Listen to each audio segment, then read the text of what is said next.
उत्सव जाम्यो भारी मणिनगर उत्सव जाम्यो भारी उत्सव जाम्यो भारी मणिनगर उत्सव जाम्यो भारी मणिनगर उत्सव जाम्यो भारी मणिनगर आनंद भयो सुखकारी मणिनगर उत्सव जाम्यो भारी मणिनगर आनंद भयो सुखकारी उत्सव जाम्यो भारी मणिनगर उत्सव जाम्यो भारी मणिनगर उत्सव जाम्यो भारी मणिनगर आनंद भयो सुखकारी मणिनगर उत्सव जाम्यो भारी मणिनगर आनंद भयो सुखकारी श्री घनश्याम जी प्रकट विराजत श्री घनश्याम जी प्रकट विराजत अवतार के अवतारी हो अवतार के अवतारी करत दर्श अति प्रेम से जय जन पावे पदारथ चारी हो पावे पदारथ चारी जावे अक्षर धाम के द्वारी जावे अक्षर धाम के द्वारी मणिनगर उत्सव जाम्यो भारी मणिनगर आनंद भयो सुखकारी मणिनगर उत्सव जाम्यो भारी मणिनगर आनंद भयो सुखकारी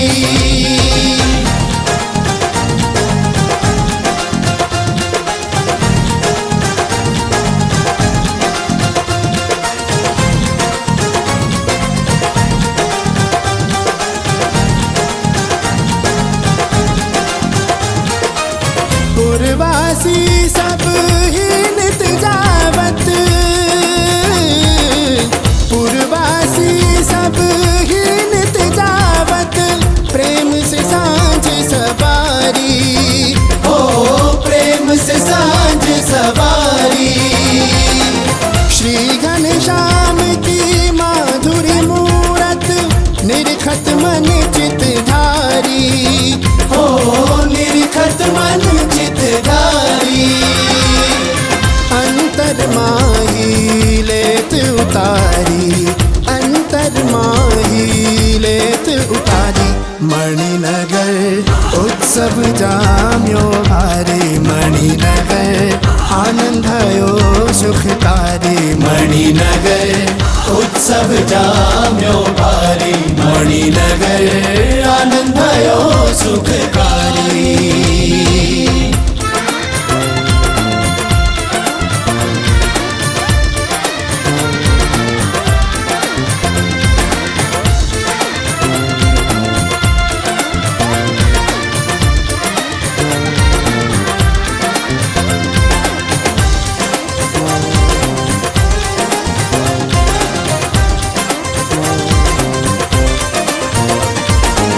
प्रेम भरे सब ही जन गावत प्रेम भरे सब ही जन गावत बाजत तान में तारी हो बाजत तान में तारी ताल मृदंग झांझ डफ बाजत है नाचत थई थई खारी हो नाचत थई थई कारी बाज तहाँ दूधुम भी भारी बाज तहाँ दूधुम भी भारी मणिनगर उत्सव जाम्यो भारी मणिनगर आनंद भयो सुखकारी स्वस्वामी नारायण नाम मंत्र स्वयं दिशन्त भवपारयन्तं प्रौढ प्रतापा શ્રીતલોકતંત્ર શ્રી સ્વામિનારાયણ નમામિ. શ્રી અક્ષરધામાધિપતિ સ્વામિનારાયણ બાપા ભગવતે નમો નમઃ. શ્રી ઘનશ્યામ મહારાજાય નમો નમઃ. શ્રી હરિકૃષ્ણ મહારાજાય નમો નમઃ. શ્રી સહજાનંદ સ્વામી મહારાજાય નમો નમઃ. શ્રી બાપા શ્રી ભગવતે નમો નમઃ. શ્રી સદગુરુ શ્રીને નમો નમઃ. શ્રી સ્વામિનારાયણ ગાદી આદ્યાચાર્ય પ્રવર ધર્મ ધુરંધર સનાતન ધર્મ સમ્રાટ પરમ કલ્યાણકારી જીવન પ્રાણ સ્વામી બાપા ભગવતે નમો નમઃ. સ્વામિનારાયણ હરે. સ્વામિનારાયણ હરે. સંવત 1876 માગસર સુધી એકાદશીને દિવસ શ્રીજી મહારાજ શ્રી ગઢડા મધ્યે દાદા ખાચરના દરબારમાં વિરાજમાન હતા અને સર્વે શ્વેત વસ્ત્ર ધારણ કર્યા હતા અને પોતાના મુખારવિંદની આગળ સાધુ તથા દેશ દેશના હરિભક્તની સભા ભરાઈને બેઠી હતી. પછી શ્રીજી મહારાજ બોલ્યા છે, ઇન્દ્રિયોની જે ક્રિયા છે તેને જો શ્રી કૃષ્ણ ભગવાન ને તેના ભક્તની સેવાને વિશે રાખે તો અંતઃકરણ શુદ્ધ થાય છે ને અંતઃકરણના જે પાપ જીવને વળગ્યા છે તેનો નાશ થઈ જાય છે. અને જો ઇન્દ્રિયોની વૃત્તિઓને સ્ત્રીયાદિકના વિષયમાં પ્રવર્તાવે છે તો એનું અંતઃકરણ ભ્રષ્ટ થાય છે અને કલ્યાણના માર્ગ થકી પડી જાય છે.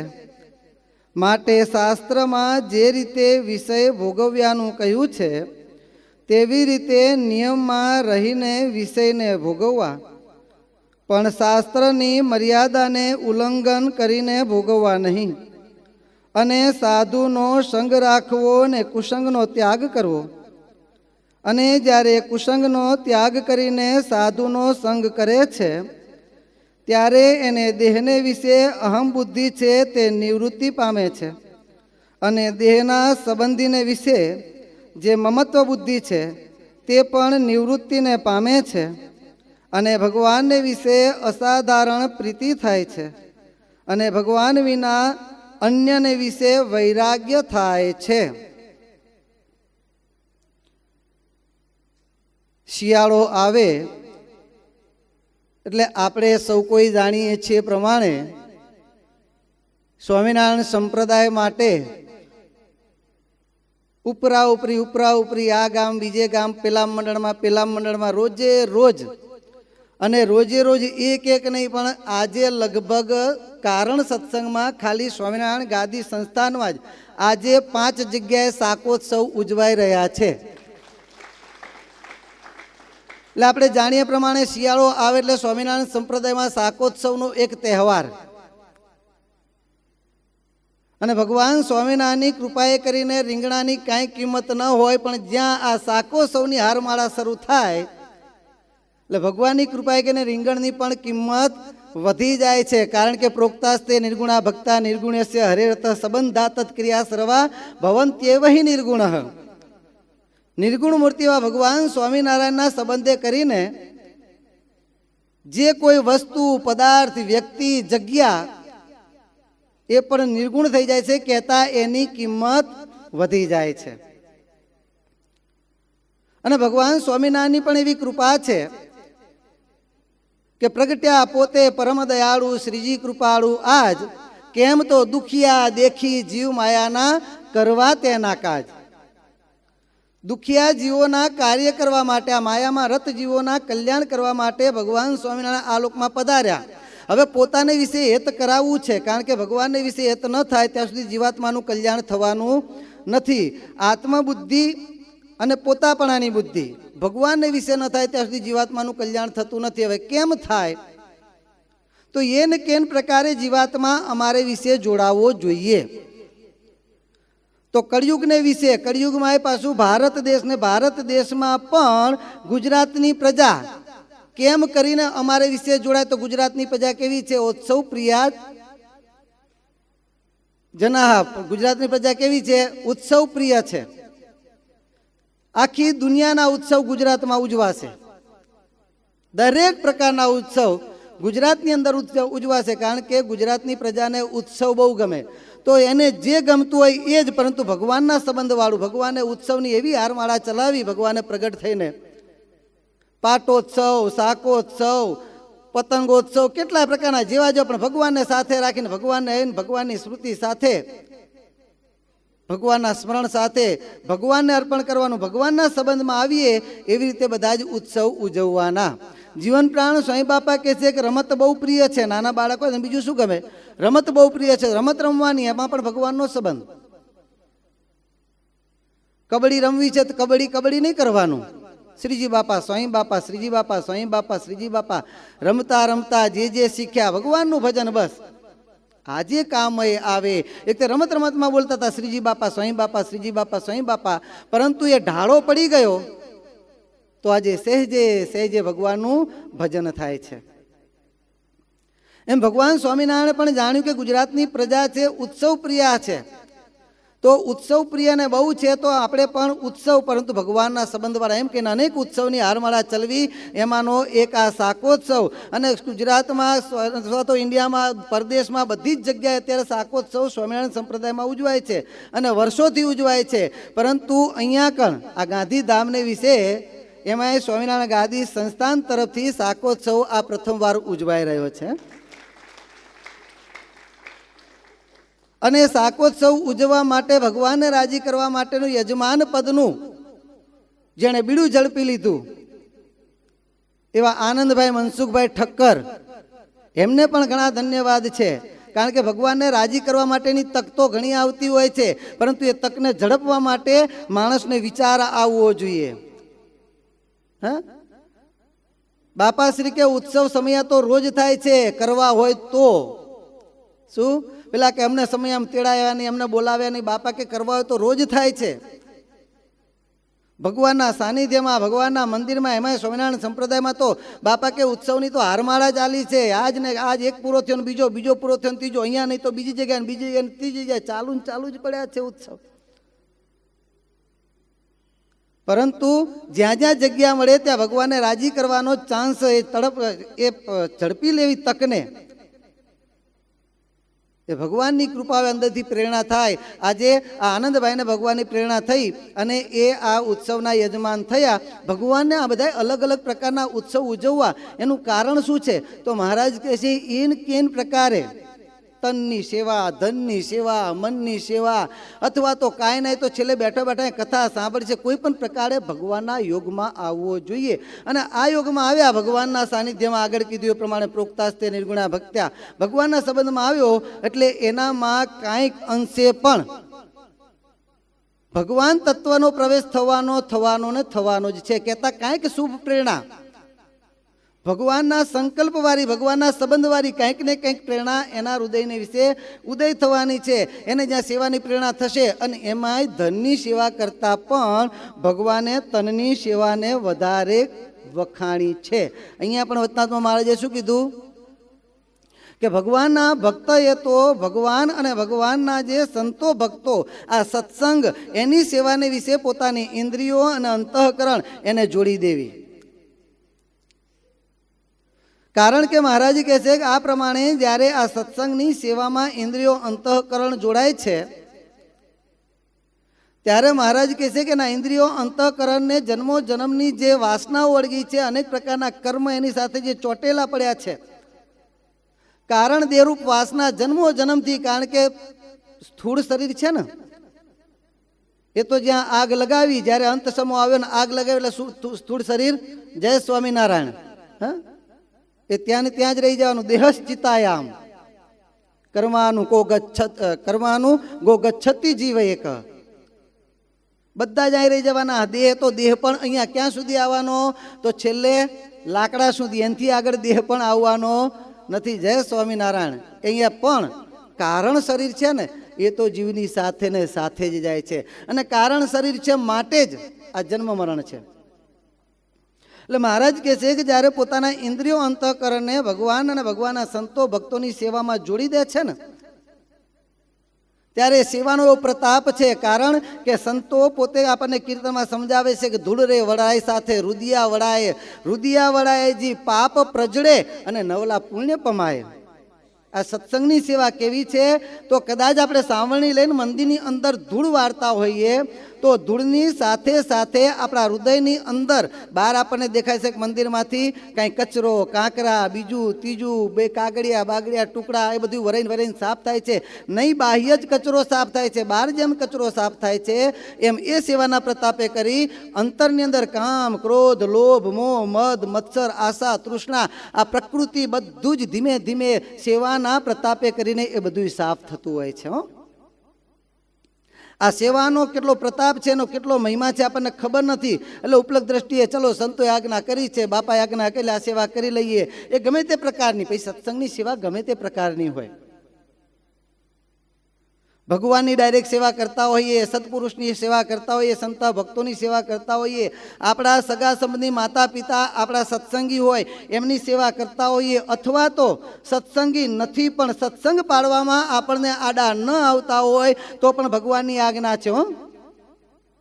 ભગવાનની આજ્ઞા છે સેવા કરવાની. ત્યાં આગળ સંતોષ શ્લોક, આજે બધા શ્લોક લખે ત્યાં શ્લોક લખ્યો છે. યાવત જીવ શુશ્રૂષા તથા માતુર પિતુર ગુરુ રોગાર્તસ્ય મનુષ્યસ્ય યથાશક્તિ ચ માનવૈ. ભગવાને શિક્ષાપત્રીમાં આજ્ઞા કરી છે સેવા કરવાની. એમાં માતા પિતા, વૃદ્ધ, રોગાર્તસ્ય કથા રોગાતુર, મનુષ્ય, ગુરુ અને ભગવાન આ બધાની સેવા કરો. પોતાના ઈષ્ટદેવ એની પણ બધાની સેવા કરવાની છે. એમાં સાંસારિક રીતે જોવા જોઈએ તો સેવા કરવા યોગ્ય માતા પિતા છે. બીજાની તો સેવા કરવાની છે પણ કદાચ બીજાની ન થઈ શકે તો પણ માતા પિતાની સેવા કરવી એ તો પુત્રની ફરજમાં આવે છે, એનો પવિત્ર ધર્મ છે. એટલે દરેક બાળકે પોતાના માતા પિતાની સેવા કરવી જ જોઈએ. અને માતા પિતા સેવા કરે એ માતા પિતાને પોતાની સેવા કરી, એટલે કે પોતાના પુત્રની સેવા કરી છે એ પોતાની સેવાનો સામેથી કાંઈક ને કાંઈક એની પાસેથી માગવાનો અધિકાર છે. પરંતુ માતા પિતાની સેવા કરનાર પુત્રને માતા પિતા પાસે એનું બેનિફિટ માગવાનો અધિકાર નથી. અને એટલા માટે તો શિક્ષાપત્રીમાં ભગવાને આજ્ઞા કરી છે જ્યારે પોતાના પુત્ર કે પોતાના મિત્ર સાથે પણ ધનની લેણદેણ કરતા હોય તો લખાણે સહિત, સાક્ષીએ સહિત એ વ્યવહાર કરવો, એમ નામ વ્યવહાર કરવો નહીં. પિતાને કીધું છે પુત્રને જ્યારે ધન આપે, પોતાના મિત્ર, પોતાનો પુત્ર એની સાથે પણ સાક્ષીએ સહિત લખાણ કરીને વ્યવહાર કરવો. પરંતુ દીકરા માટે લખ્યું નથી કે પોતાના પિતાને ધન આપે ત્યારે એને લખાણે સહિત ને સાક્ષીએ સહિત વ્યવહાર કરવો. કારણ કે માતા પિતાએ આપેલું પાછું માગી શકે છે પરંતુ પુત્રનો અધિકાર નથી પોતાના માતા પિતાને આપ્યા પછી પાછું માગી શકે. કારણ કે આજે દીકરો જે કાંઈ હોય, ગમે તે પોસ્ટ ઉપર હોય, ગમે એટલું કમાતો હોય, પરંતુ નાનપણથી એને બોલતા, ચાલતા, હાલતા, ખાતા, પીતા ને ભણતા ત્યાં સુધી પહોંચાડ્યા હોય તો એ માતા પિતાએ પહોંચાડ્યા છે, ત્યારે એ આટલો કેપેબલ બન્યો છે. એટલે જે કાંઈ આપણે છીએ એની પાછળ મૂળ કહેતા કારણ તરીકે માતા પિતા પહેલું કારણ છે. એમને શરૂઆતથી આંગળી ન પકડ્યું હોત તો કેટલા અનાથ આશ્રમમાં બિચારા રખડે છે, કેટલા એમના રખડી પડે છે, કંઈકનું કંઈક આગુ પાછું થતું હોય છે. બરોબર, એવું જ કર્યું હોત તો? એવું નહીં કરતા. કદાચ માતા પિતા આ લોકની દ્રષ્ટિએ કદાચ ઓછી બુદ્ધિવાળા હોય તો પણ આપણી બુદ્ધિ કરતાં પણ એમની બુદ્ધિ ચડિયાતી છે. કારણ કે કદાચ અત્યારે આપણે બુદ્ધિશાળી છીએ પરંતુ એ બુદ્ધિ એને જો પ્રોત્સાહન પોતાની શક્તિ પ્રમાણે માતા પિતાએ ન કર્યું હોત, ભલે અમે ભણ્યા નથી પણ તું ભણ,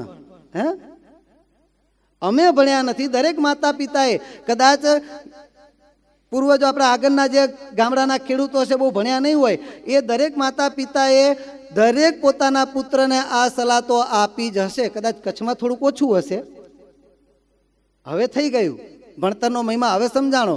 પહેલાં કદાચ ઓછું, પણ લગભગ દરેક માતા પિતાએ પોતાના દીકરાને આ સલાહ તો આપી જ હશે કે અમે ભલે નથી ભણ્યા પણ તું ભણ. તું ભણ એ માત્ર કહેવાથી એમની ફરજ પૂરી થઈ જતી નથી હો. તું ભણ અને પછી એ દીકરો જ્યારે ભણવા માંડે ત્યારે એને ભણવા માટે માતા પિતાને કેટલી મહેનત કરવી પડે છે. એમાં અત્યારે તો આપણે જાણીએ છીએ પ્રમાણે એક વર્ષ પસાર કરવા માટે માતા પિતાને એક વાર દીકરાના લગ્ન કરાવવા જેટલા ખર્ચા થાય છે. અને આ પ્રમાણે ભલે ગમે એટલી બુદ્ધિ હોય પણ આ પ્રમાણે આપણને ભણાવીને આગળ કર્યા છે.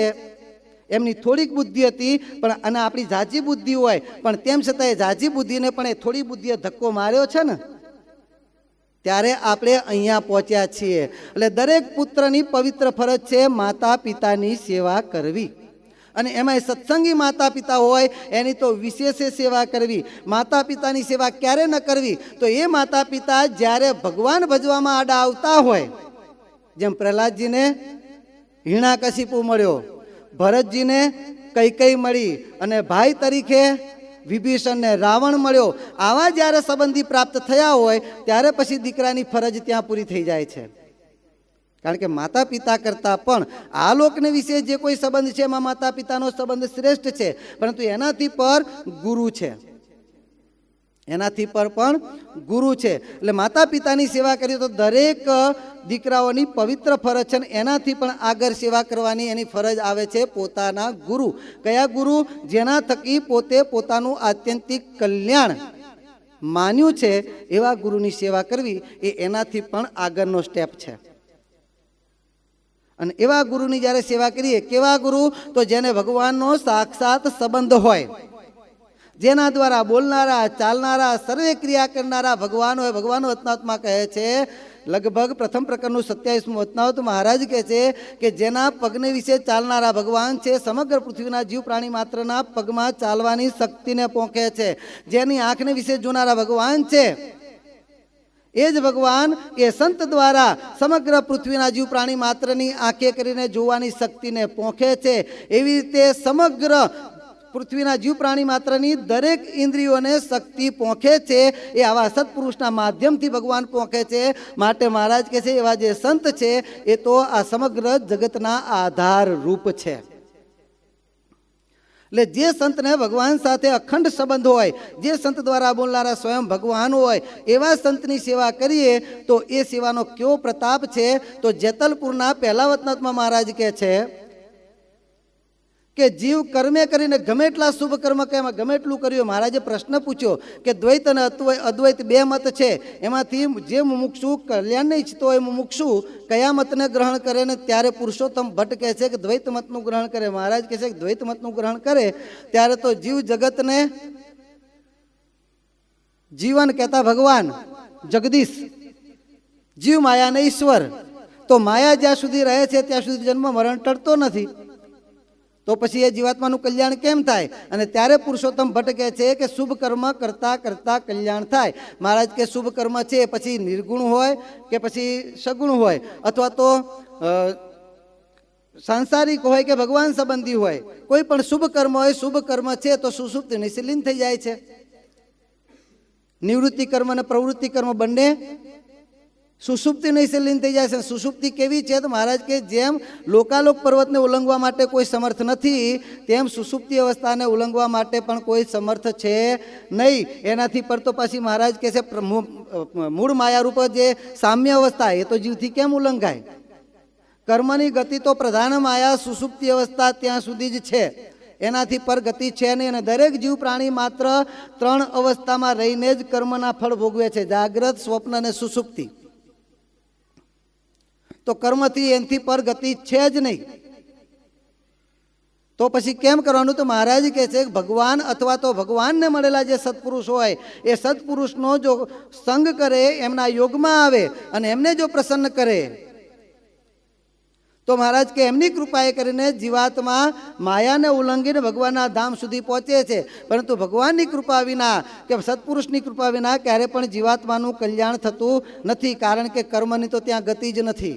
આત્યંતિક કલ્યાણ જોઈએ છે તો ત્યાં કર્મની ગતિ છે નહીં. અને મહારાજ વચનામૃતમાં એ પણ કહે છે કે ભગવાનને વિશે એકાત્મી ભાવવાળા જે સત્પુરુષો હોય એની તો જેમ ભગવાનની સેવા કરે એવી રીતે જો સત્પુરુષની પણ જો સેવા કરે તો 100 જન્મે કરીને ટળવાની જે કસર હોય મહારાજ કે આને આ જન્મે કરીને ટળી જાય છે. એટલે મહારાજ કે એક તો માતા પિતા, બીજા ગુરુ, બીજા બધાની તો કરવાની છે, વૃદ્ધ હોય, રોગાતુર હોય, બધાની કરવાની છે, પણ કદાચ એમની પોતાની શક્તિ કે એના કારણે ન કરી શકે તો આટલાની તો કરવાની આવે જ છે. આવા જે ગુરુ હોય મહારાજ કહે છે એમની સેવા ક્યારે થાય તો પોતાની બુદ્ધિને મૂકી દે અને એમના વચને પ્રવૃત્તિ અને એમના વચને નિવૃત્તિ. એ કે દોડ એટલે દોડવાનું, ઊભો રહી જાય એટલે ઊભું રહી જવાનું. વચને પ્રવૃત્તિ વચને નિવૃત્તિનો મતલબ આ છે. એ કહે પ્રમાણે કરવાનું. એમના વચનમાં કોઈ પણ પ્રકારનું આપણું બુદ્ધિનું ડાપણ દોડાવવાનું નહીં. એમણે કીધું રાત તો રાત અને દિવસ તો દિવસ. ખરા બપોરે એમ કે મધરાત્ય છે, હા મધરાત છે, તમે બોલ્યા, આપ બોલ્યા એટલે એ પ્રમાણે જ. રાત્રિ દિવસ કોના કર્યા થયા છે?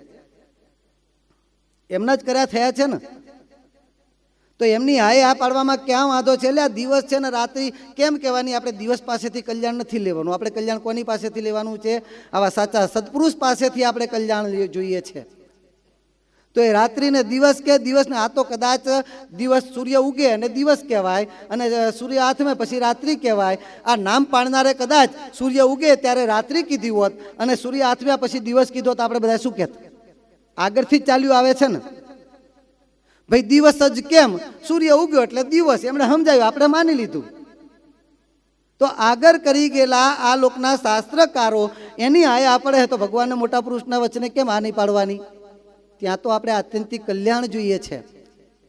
માટે મહારાજ કે એમના વચને તો તરત હા પાડવાની. પોતાનું બુદ્ધિનું ડાપણ વાપરવા જાય ને, ઓ સ્વતંત્રતાનો જમાનો છે, અને જે સત્સંગમાં આજે પોતે સ્વતંત્રતાનો જમાનો છે, ડાપણ ઠોકવા જાય ને એનું કોઈ પણ સંસાર સત્સંગ મૂકીને બહાર સંસારમાં એનું કાંઈ કોઈ જગ્યાએ કશું જ નહીં ચાલતું હોય. જોઈ લેજો, વિચાર કરજો.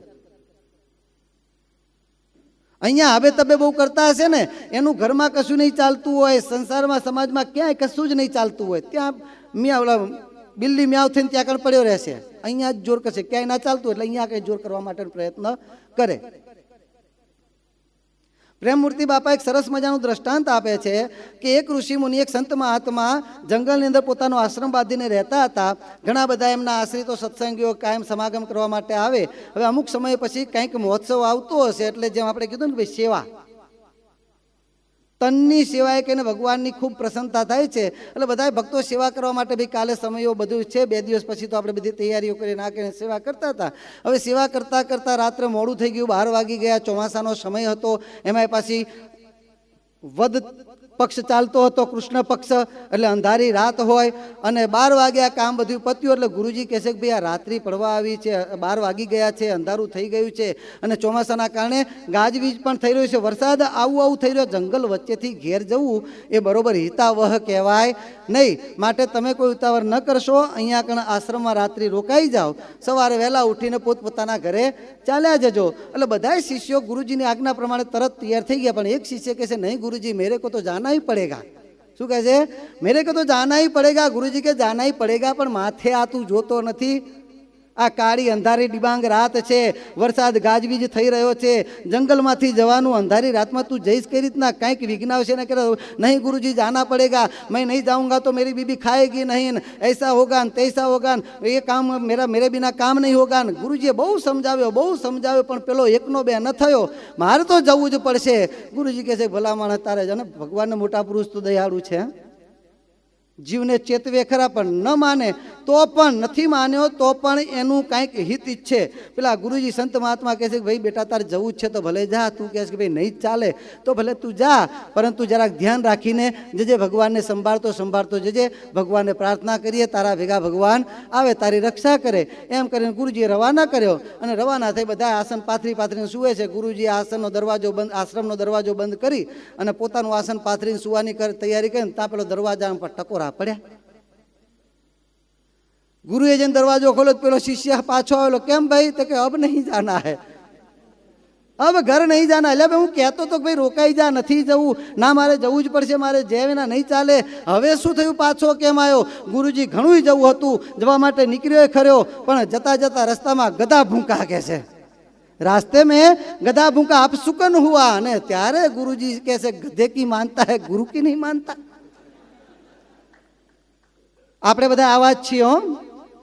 પરંતુ મહારાજ કહે છે કે જો જીવાત્માનું આત્યંતિક કલ્યાણ જોઈતું હોય તો ભગવાન અને ભગવાનના સત્પુરુષના વચન પ્રવૃત્તિ વચન નિવૃત્તિ આપણને આપણી પરંપરાએ શીખવાડ્યું છે. અલગ અલગ રૂપ શબ્દોનું રૂપાંતર અલગ અલગ કર્યું છે, પરંતુ અર્થ તો એક જ છે. રામાનંદ સ્વામી કહે છે અમારી આજ્ઞા છે, અને ત્યારે ભગવાન સ્વામિનારાયણ શું કહે છે? આજ્ઞા ગુરુનામ અવિચારણ્યા. ગુરુની આજ્ઞામાં ક્યારે પણ વિચાર કરવાનો નહીં. આપણા સદગુરુ ઈશ્વરચંદ્રદાસજી સ્વામી બાપા જીવન પ્રાણ સ્વામી બાપાને કહે છે કે આ મારી આજ્ઞા છે. અને ત્યારે જીવન પ્રાણ સ્વામી બાપા શું કહે છે? આપનું વાક્ય મારે, આપનું વચન મારે બ્રહ્મ વાક્ય. આપ બોલ્યા એટલે મારા માટે ભગવાન બોલ્યા. વાક્ય શબ્દ રચના અલગ અલગ છે, બંનેનો અર્થ તો એક જ છે. જેમ ભગવાનનું વચન મિથ્યા ન થાય એમ આપનું વચન પણ મારાથી મિથ્યા થઈ શકે નહીં. અને આપણા પ્રેમમૂર્તિ બાપાએ આપણને શીખવાડ્યું કરીશ્યે વચનમ તવ. હે ગુરુદેવ, હે ઈષ્ટદેવ, તમારા વચન પ્રમાણે જ મારે કરવું છે. કેમ? જેમ ધજા ફરકતી પવનમાં. જેમ ધજા પવન બદલાય એમ પોતાની દિશા પવન પ્રમાણે દિશા બદલી નાખે છે, એમ ભગવાનના સત્પુરુષ 2 મિનિટ પહેલા આમ આજ્ઞા કરે અને 2 મિનિટ પછી એનાથી વિપરીત આજ્ઞા કરે. નહીં, એમ નહીં, આમ કરવાનું, એટલે મૂકી દેવાનું ત્યાં ત્યાં. એટલે 5 મિનિટ પહેલા આમ કહેતા હતા ને હવે આમ નહીં. કોઈ જ પ્રકારનો તર્ક નહીં. કીધું એટલે દિશા છોડી દેવાની, જે દિશા પકડાવે એ પકડી લેવાની. બાકી પહેલા આમ કહેતા હતા ને હવે આમ કહેશો ને જો તર્ક વિતર્ક કરવા જઈએ ને કરજીસણ જેવી દશા થાય. સદગુરુ બાપાને કહે છે કે તમારા ભગવામાં ધૂળ પડી. આજની તારીખમાં પણ એનો પરિવાર આજે દુઃખી છે.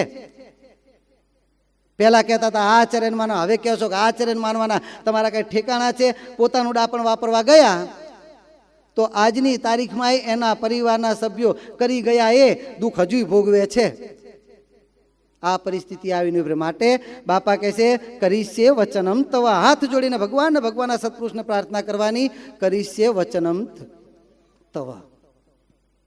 અને જ્યાં પ્રમાણે થાય ને બાપા કહે છે કાળ કર્મ માયાની શું તાકાત છે. બાકી એમના મઠેવા નથી હો.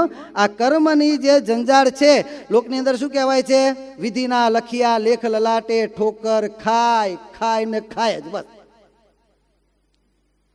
પ્રારબ્ધમાં લખ્યું હોય ભોગવવું જ પડે, આવું પરોક્ષ શાસ્ત્રમાં કહેલું છે. પરંતુ કારણ સત્સંગમાં એનો પણ ઉપાય છે. અમારા શ્રીજી જેમ વિચારે તેમ જ થાય થાય થાય. લખેલા લેખ વિધિના સર્વે બદલાઈ જાય જાય જાય. પણ ક્યારે? આગળ કીધું પ્રમાણે વચન પ્રવૃત્તિ અને વચન નિવૃત્તિ. આ રીતે સેવા કરવાની. જ્યારે અંદરથી અતિશય આકાંક્ષા જાગે, બસ મારે તો મારું તન, મારું ધન અને મારું મન ભગવાનની આજ્ઞા પરાયણ કરી દેવું છે. એમાં જ ખર્ચાવવું જોઈએ. તનની શક્તિ, મનની શક્તિ ને ધનની શક્તિ એમની આજ્ઞા પ્રમાણે જ ખર્ચાવી જોઈએ. આવું જ્યારે થઈ જાય ને પછી ભગવાન વિચારે એમ થાય. અમારા શ્રીજી જેમ વિચારે તેમ જ થાય. પણ ક્યારે વિચારે? આવા પાત્ર થઈએ ત્યારે. પછી કાળ કર્મ માયાની કોઈની તાકાત નથી. આ તો પ્રારબ્ધ કર્મની વાત કરી. પ્રારબ્ધ કર્મ તો કાંઈ નથી, એનાથી મોટા સંચિત કર્મનો આખો મોટો જથ્થો પડ્યો છે. 3 પ્રકારના કર્મ દરેક જીવાત્માને લાગેલા છે. દેહધારી દરેક જીવને 3 પ્રકારના કર્મ લાગેલા છે: સંચિત, પ્રારબ્ધ અને ક્રિયમાણ. સંચિત કર્મ શું વસ્તુ છે? તો આ જીવાત્મા જન્મો જન્મથી જન્મ ધરીને જે કાંઈ કર્મ હાચા ખોટા ગોટાળા કરતો આવ્યો છે એ બધું જ ભેગું થયું છે લખાણ. આપણે કહીએ ચોપડા ચોપડા ચોપડા. ભગવાન કંઈ ચોપડા કોઈના કાંઈ ચિતરતા નથી. કેટલા ઝાડના હોથ વરી જાય એમ ચિતરવા જાય તો. પરંતુ ભગવાન પાસેથી કોઈ પણ વસ્તુ ભૂંસાતી પણ નથી. બધું જ ભગવાનનો ચોપડો એટલે ભગવાનના સંકલ્પ અનુસાર જ બધું ચાલે છે. પણ સંકલ્પ આપણા કર્મ અનુસાર ભગવાન કરે છે. જગતના સર્વ સામાન્ય જીવ માટેની વાત કરીએ છીએ પ્રમાણે. એટલે સંચિત કર્મનો આવડો મોટો જથ્થો કેટલો છે? તો એક એક જીવાત્માની માથે 1 કરોડ સંચિત કર્મની કોટડીઓ છે. અને આ જીવાત્માને જ્યારે દેહ બંધાવે છે ભગવાન, ત્યારે એ કરોડ કોટડીઓમાંથી 1 કોટડીને ભાગીને, એક્ઝામ્પલ તરીકે એક મોટો સોનાનો દાગીનો હોય એને આપણે ભગાવીને પછી વીંટી કરાવીએ, દોરો કરાવીએ, લકી કરાવીએ અને પછી બેનો હોય તો ઓલી ચૂનીને આ બુટ્ટીને બુટ્ટીને એવું બધું કરાવે. એ એક દાગીનામાંથી અનેક દાગીના, મોટામાંથી નાના નાના અનેક કરીએ એમ એક કર્મની કોટડી ભાંગી અને એમાંથી દેહ, સગા સંબંધી, કોની સાથે કઈ રીતે જોડાવાનું, કેટલું કોની પાસે ઋણ કેમ કરવાનું, કઈ જગ્યાએ કેટલું દુઃખ ભોગવવાનું, કર્મના જે કાંઈ ફળ ભોગવવાના છે એક કોટડી ભાંગી આ જન્મથી મરણ સુધીમાં એ બધુંય એક કોટડીના કર્મમાં આવી ગયું. આજે એક કોટડી ભાંગી અને દેહ બંધાવીને આ બધુંય સેટિંગ કર્યું છે એને કહેવાય પ્રારબ્ધ કર્મ. જે વપરાણા, જે કર્મ વપરાણા એને કહેવાય પ્રારબ્ધ કર્મ. અને ભગવાને એક કોટલીના કર્મ ભાગી અને જે દેહ બંધાવ્યો, જે એ કર્મ ભોગવવા માટે એ કર્મ ભોગવતા ભોગવતા પોતાના લખણ પ્રમાણે બીજા કર્મ કરી નાખે, નવા ઊભા થાય છે, એને કહેવાય ક્રિયમાણ કર્મ. અને જેટલા કર્મ વપરાણા છે, દેવું ચૂકતે થયું છે, એના કરતાં પણ ઘણા બધા નહીં, 2% વ્યાજે લીધું હોય, હવે ભરી ન શકે એટલે 5% વ્યાજે ઉઠાવી અને પેલાનું ભરવા માટેની તે બધી તજવીજ કરે. એમ એ કર્મ ભોગવતા ભોગવતા જેટલાય કર્મ આપણા પૂરા થયા એના કરતાં ક્રિયમાણ કર્મ, બીજા કર્મ આપણે વધારે કરી નાખીએ છીએ. હવે વિચાર કરો, આ કર્મની કોટડીઓ પડી છે, હવે કરે જેટલા વપરાણા એનાથી જાજા કરી નાખીએ, આનો ક્યારેય પાર આવે? ક્યારે પણ પાર આવે એવો છે નહીં. તો આમાંથી જીવાત્મા છૂટે ક્યારે? મહારાજ કે જ્યારે સત્સંગ કરે ત્યારે.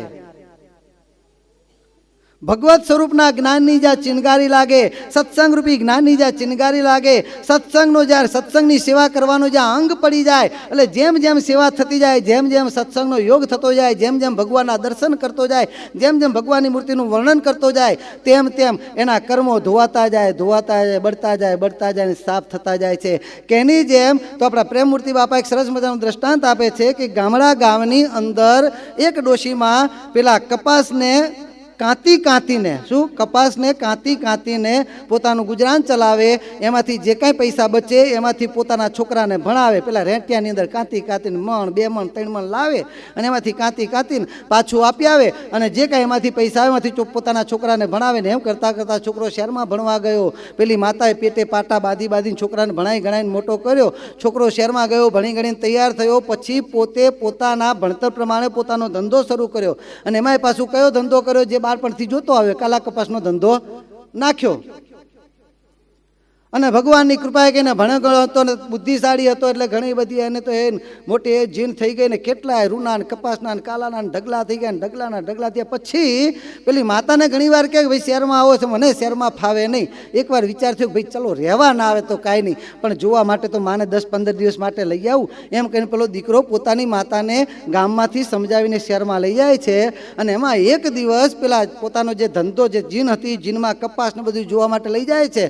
અને પેલી માતાએ રોજ મણ 2 મણનો ઢગલો જોયેલો અને એને કાં તો અહીં બિચારીને 12 કલાક સુધી આમ કેળ વાંકી રહી જાય, ત્યારે તો માંડ મણ કપાસ કાંતી શકતી હોય. એને ઢગલાના ઢગલા જોયા અને ઢગલાના ઢગલા જોઈને મનમાં થઈ ગયું, હારું આટલું બધું કોણ કાંત છે ને કોણ પીંજ છે, કોણ પાંચ. હવે ટેન્શનમાં ડોશીમાનું છટક્યું.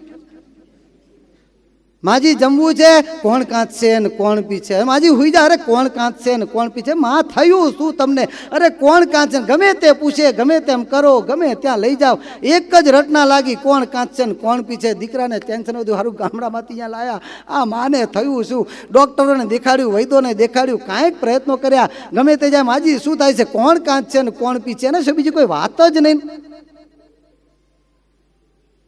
દીકરો કે માં શું જોયા? કાંઈ નહીં, કોણ કાંત છે ને કોણ પીછ છે. અને આ દીકરાનું ટેન્શન વધેલું છે. બીજા સગા સંબંધીઓને બોલાયા, એ પણ ટેન્શનમાં, શું થયું કાંઈ ઉપાય મળતો નથી. ત્યારે એક અનુભવી એમના સંબંધી કોઈક આવ્યા, બેટા શું થયું? માજીને આમ તો માજી શું છે, અરે કોણ કાંત છે ને કોણ પીછ છે. પછી પેલા દીકરાને પેલા વડીલે પૂછ્યું, ભાઈ આ માજી શું કરતા હતા, તમે ક્યારે લાવ્યા અને ક્યારથી આ બધું આ ગાંઠ પણ શરૂ થયું ને બધું અતથી ઇતિ સુધી બધું કીધું ને પછી પેલા વડીલે એમ કહે છે કે હવે ચિંતા છોડી દો, આ માજીની દવા કરવાની જવાબદારી મારી. પણ 2 દિવસ પછી 2 દિવસ થયા અચાનક પેલા દાદા દોડતા દોડતા આવ્યા માજી પાસે, માજી માજી માજી, અરે કાંઈ નહીં, કોણ, અરે મૂકો, કોણ કાંચન કોણ પીંછે, જે તમને ચિંતા હતી ને, પેલાને ખબર પડી ગઈ આ શેના કારણે થયું છે, જે તમને ચિંતા હતી ને એ ચિંતા ટળી ગઈ. શું થયું તો કે છે આપણે જે જીનમાં રૂના ઢગલા ને ઢગલા પડ્યા હતા, આગ લાગીને બધું બળીને થઈ ગયું ભસ્મ. ડોશીમાં કે હાસ, હવે ચિંતા ગઈ. આટલું બધું ક્યારે પાર આવે? એમ કર્મની કરોડ કોટડીઓ છે. આ કર્મનો જથ્થો ક્યારે પણ પોતાની મેળે નાશ પામે એવો છે નહીં. જા ભગવત સ્વરૂપના જ્ઞાનની જ્યાં ચિનગારી લાગે, આ સત્સંગની સેવાની રટના લાગી જાય એટલે ભગવાન સ્વરૂપના જ્ઞાનરૂપી ચિનગારી લાગી એટલે પછી એ કર્મનો જે ઢગલો ગમે એટલો મોટો હોય, ભગવાન અને ભગવાનના સત્પુરુષની કૃપા કે ભળ ભળ ભળ ભળ ભળ બધું બળીને ભસ્મ થઈ જાય છે. કાંઈ પણ વધતું નથી. પણ ક્યારે? આગળ કીધું એ પ્રમાણે આ સત્સંગની સેવાએ કરીને, આ ભગવાનને જાણવે કરીને, આ ભગવાન ને ભગવાનના સત્પુરુષની કૃપાએ કરીને જ મારું આત્યંતિક કલ્યાણ છે. આવો જ્યારે સાચો ખપ અંતરમાંથી જાગે ને ત્યારે મહારાજ કહે છે જીવાત્માના આ કર્મરૂપી ઢગલા ગમે એટલા મોટા હોય, કાળ માયાની બીક મટાડી કાપી કર્મની ઝાડ, અન્ય દેવનો ડર રહ્યો નહીં, કોની હવે ઓશિયાળ, જીવતું મહારસ ચાખણહાર. ક્યારે? ભગવત સ્વરૂપના જ્ઞાનરૂપી મહારસનો જ્યારે ચાખણહાર થાય ને ત્યારે ભગવાનની કૃપાએ કરીને પછી કાળ કર્મ માયા બધા એને ભગવાન ક્યાંય ઉઠલાવીને નાખી દે. એની માથે કોઈનો પણ હુકમ રહેતો નથી. ભલે દેહ છતાં હોય, આપણે બધા સાધન દશામાં છીએ, હજુ દેહથી પર થયા નથી. દેહથી પર થવાના આપણે પ્રયાસમાં છીએ. શું આપણે એના પ્રયાસમાં છીએ? માર્ગે ચાલે. હા, પ્રાપ્તિ થઈ ગઈ છે, આપણને પ્રાપ્તિ થઈ ગઈ છે. ભગવાનની કૃપાએ કહીને પ્રાપ્તિ થઈ છે, પણ ભગવાનની કૃપાએ કહીને પ્રાપ્તિ પૂરી કૃપાએ કરાવી, સ્થિતિને રાખી અધૂરી, તે પણ તારી કૃપાએ થશે. જાણ્યું અમે ભય હારી શ્યામ, પણ ક્યારે?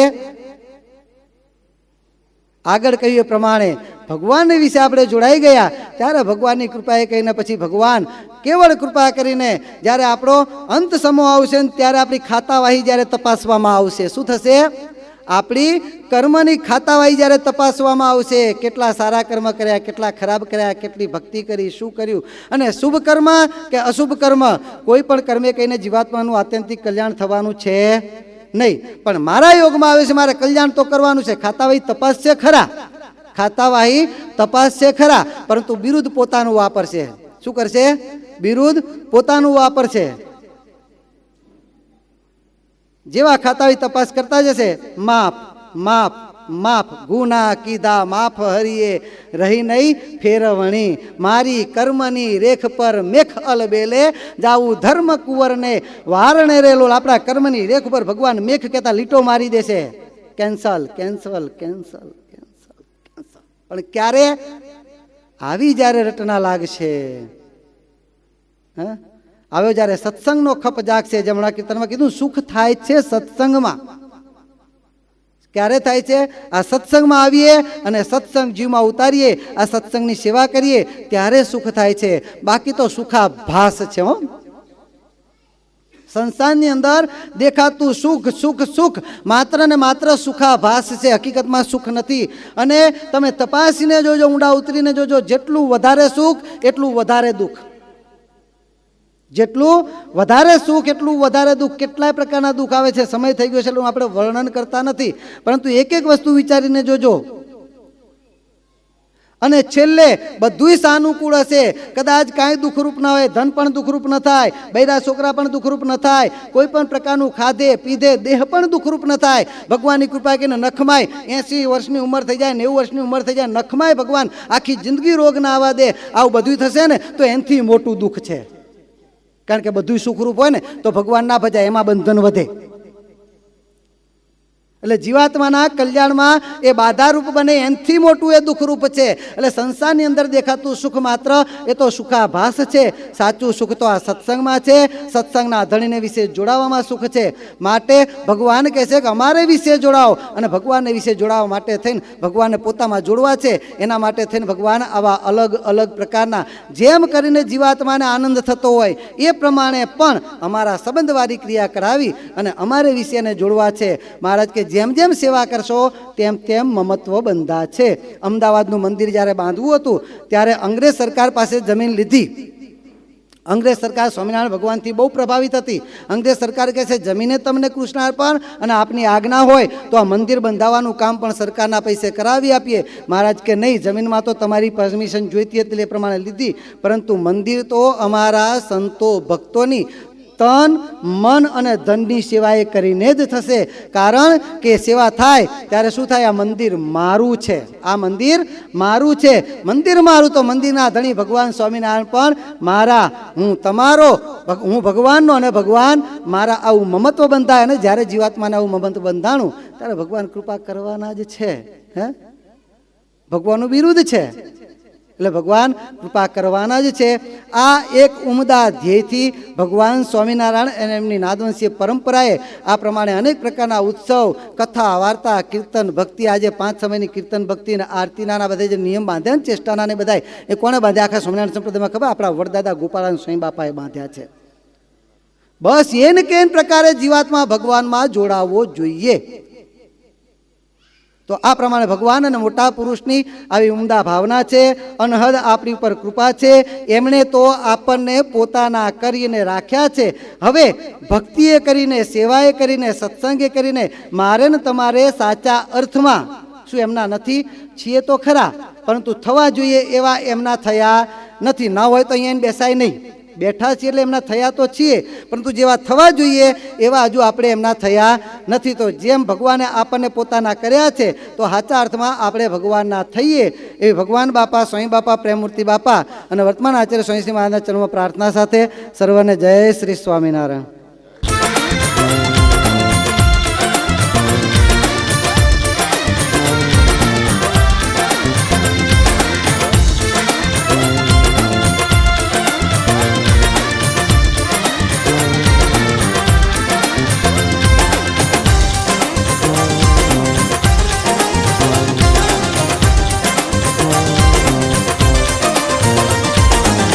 उत्सव जाम्यो भारी मणिनगर, उत्सव जाम्यो भारी, उत्सव जाम्यो भारी मणिनगर, उत्सव जाम्यो भारी मणिनगर, उत्सव जाम्यो भारी मणिनगर, आनंद भयो सुखकारी मणिनगर उत्सव जाम्यो भारी मणिनगर, आनंद भयो सुखकारी. उत्सव जाम्यो भारी मणिनगर, उत्सव जाम्यो भारी मणिनगर, उत्सव जाम्यो